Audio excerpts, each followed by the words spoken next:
लेकिन बांग्लादेश में हिंदुओं और इस्कॉन का दमन बहुत तेज हो गया है।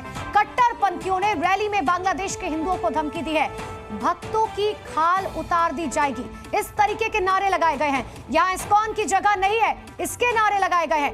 रैली में धारदार हथियार, तलवार और डंडे दिखाई दिए हैं। जरा एक बार इन तस्वीरों पर गौर कर लीजिए। ये वही बांग्लादेश है जहां कभी एक वक्त में सुख, चैन, अमन, शांति हुआ करता था, लेकिन आज की ये तस्वीर देखिए। सड़क पर रैली लेकर ये लोग निकल रहे हैं, वही कट्टरपंथी है जो लगातार हिंदुओं को निशाना बना रहे हैं। और हर एक शख्स के हाथ में आपको एक हथियार तो जरूर नजर आएगा। किसी के हाथ में तलवार है, किसी के हाथ में हथियार है धारदार, किसी के हाथ में डंडे हैं, और ये सीधे सीधे टारगेट कर रहे हैं हिंदुओं को। देखिए, दो तस्वीरें आपको दिखा रहे हैं। पहले काटने की बात करते थे और अब खाल खींचने की बात कर रहे हैं, क्योंकि इन रैलियों में इसी तरीके की नारेबाजी की जा रही है, भक्तों की खाल उतार दी जाएगी। इतना ही नहीं, यहाँ इस्कॉन की जगह नहीं है, इस तरीके के नारे लगाए जा रहे हैं। आज ये पूरा मामला पहुंच चुका है हाईकोर्ट, क्योंकि हाईकोर्ट में एक याचिका दायर की गई थी।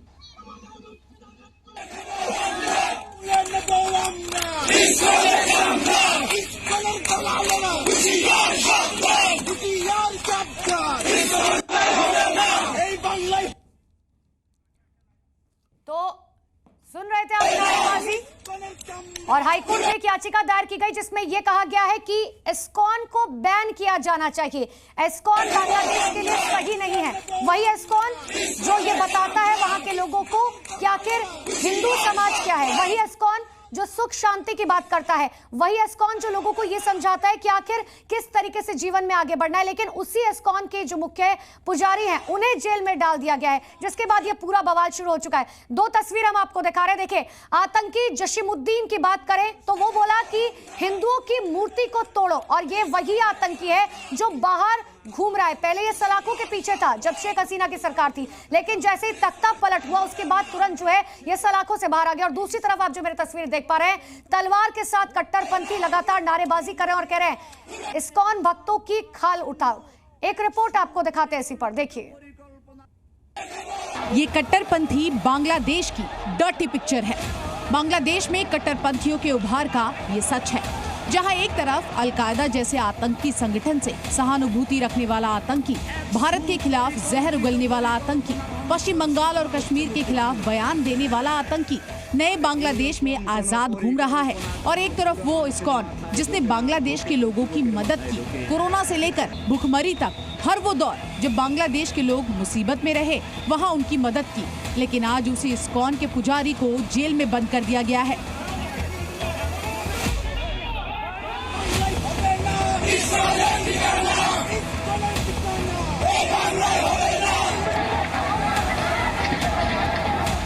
मंदिरों में तोड़फोड़ की जा रही है, हिंदुओं के दुकानों को जला दिया जा रहा है, और आवाज उठाने पर पुंडरिक धाम के अध्यक्ष चिन्मया प्रभु को देशद्रोह के आरोप में जेल में डाल दिया गया है। ये नए बांग्लादेश की डर्टी पिक्चर है, जहां एक आतंकी बेल पर आजाद घूम रहा है और संत जेल में है। पहले जरा इस आतंकी के काली करतूत के बारे में आपको बताते हैं।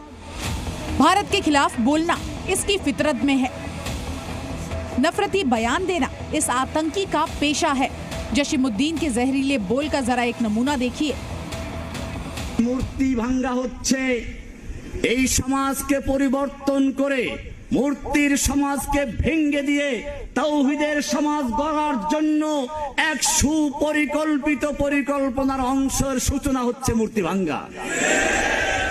আর এই রকম কোন পরিকল্পনা কোন বুড়া মানুষের মাথায় ঢোকে না, ঢোকে তো যুবকের মাথায় ঢোকে। सुना आपने, ये बांग्लादेशी आतंकी जशीमुद्दीन रहमानी है, जो इन दिनों ढाका में आजाद घूम रहा है। बांग्लादेश में पूर्व पीएम शेख हसीना के सत्ता छोड़ने के बाद से ही कट्टरपंथियों का दबदबा बढ़ गया है।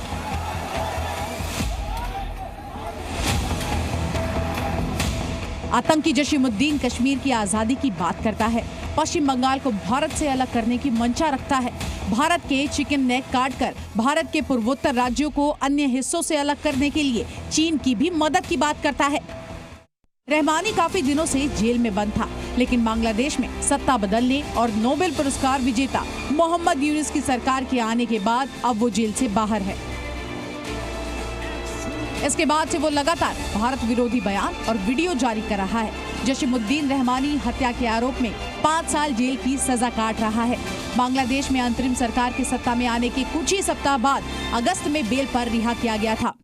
इस बार तो ऐसा सुन रहे हैं कि पुलिस भी उनमें सहायता कर रही है, दंगाइयों की सेना भी कर रही है, और उनमें जो जिहादी तत्व हैं वो तो कर ही रहे हैं।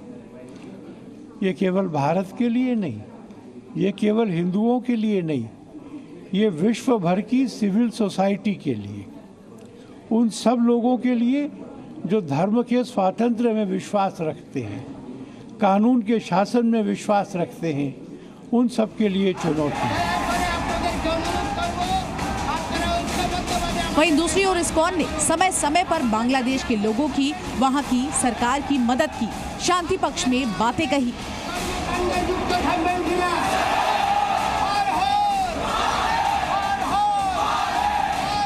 पूज्य महाराज जी को जो गिरफ्तारी हुई है उसकी भी हम निंदा करते हैं और जल्दी से जल्दी उनको छोड़ना चाहिए। जो लोग अत्याचार कर रहे हैं, दुर्भाग्य से वो खुले घूम रहे हैं, और इसलिए बांग्लादेश के इंटरिम सरकार की ये जिम्मेदारी है कि अत्याचार करने वालों को गिरफ्तार करना चाहिए, ना कि जो इस अत्याचार के विरुद्ध आवाज उठा रहे हैं। लेकिन अब कट्टरपंथियों की मदद से जो सरकार चल रही है वो अल्पसंख्यकों की आवाज उठाने वाली संस्था को कट्टरपंथी संगठन कहकर बैन लगाना चाहती है। दरअसल बांग्लादेश में कट्टरपंथी सीधे सीधे इस्कॉन को बैन नहीं कर सकते, इसलिए अब वो कोर्ट के रास्ते ऐसा करना चाहते हैं। और बाहर कट्टरपंथी हिंदुओं को इस्कॉन वालों को पकड़ने और काटने की धमकी दे रहे हैं।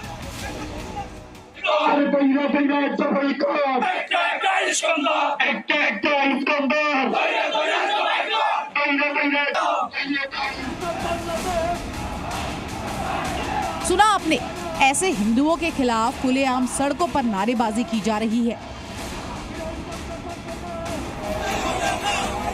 सड़कों पर हथियार लहराए जा रहे हैं, लेकिन इस पूरे मामले में वहां की सरकार मौन है। पुलिस हाथ पर हाथ रखकर बैठी है। प्रशासन कट्टरपंथियों की हाथ की कठपुतलियां बनकर बैठा है। ऐसा ही रहा तो बांग्लादेश में जल्द ही कट्टरपंथियों का पूरा कब्जा होगा। कोर्ट और पुलिस सिर्फ नाम मात्र के रह जाएंगे और धीरे धीरे अल्पसंख्यकों की अभिव्यक्तियों की आजादी खत्म कर दी जाएगी।